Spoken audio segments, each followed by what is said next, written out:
Kwambie, ukiwa kwa hii kingdom unafaa kujua haki zako kama mtoto wa hii kingdom. Ukiwa kwa hii ufalme wa Mungu unafaa kujua haki zako kama mwana katika ufalme wa Mungu, kama mwana kwa ufalme wa Mungu. Yaani ukiwa kwa kingdom ya Mungu, ukiwa kwa kingdom, hii kingdom tumepewa, ufalme tumepewa, ufalme wa Mungu tumepewa. Sasa kila ambaye ameokoka ako kwa kingdom ya Mungu, ako kwa ufalme wa Mungu. Kila mwenye ameokoka ako kwa ufalme wa Mungu, ako kwa kingdom ya Mungu, na pia ako na sehemu kwa hii kingdom, ako na sehemu kwa ufalme wa Mungu pia.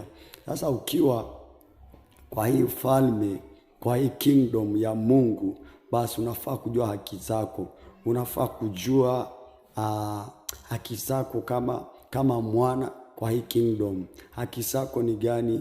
Kwamba ukisoma kitabu cha Luka 10:19, tazama nimewapa amri ya kukanyaga nyoka na nge na nguvu zote za yule adui, na hakuna kitakacho wadhuru. So lazima ujue mamlaka ambayo umepewa kama mwana kwa hii kingdom.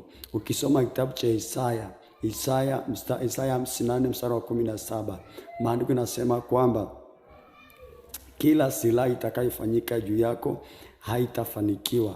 Yaani silaha yote ambayo itaundwa juu yako, itaundwa kinyume chako, haitafanikiwa, na kila ulimi ambao utainuka juu yako utahukumu kuwa mkosa.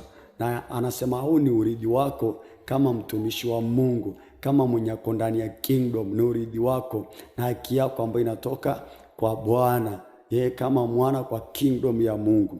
So lazima ujue haki zako, lazima ujue haki zako kama mwana kwa hii kingdom ya Mungu. Ukiwa kwa hii kingdom lazima ujue magonjwa sio sehemu yako. Magonjwa sio sehemu yako, unafaa kuyatoa, unafaa kuyakataa. Unafaa kujua kwa hii kingdom. Ukisoma kitabu cha Mathayo 8:17, ujue kwamba Yesu anasema mwenyewe alichukua udhaifu wetu akabeba magonjwa yetu. So lazima ujue kwa hii kingdom kuna uwezekano wa kuishi bila magonjwa, kuna uwezekano wa kuishi bila maradhi, bila magonjwa. Yaani kuna uwezekano wa kuishi, yaani kuishi bila magonjwa inawezekana. So lazima ujue maisha ya hii kingdom vile yalivyo. Lazima ujue haki zako ukiwa kwa hii kingdom. Lazima ujue haki zako ukiwa kwa kingdom ya ukiwa kwa ufalme wa Mungu. Lazima ujue haki zako.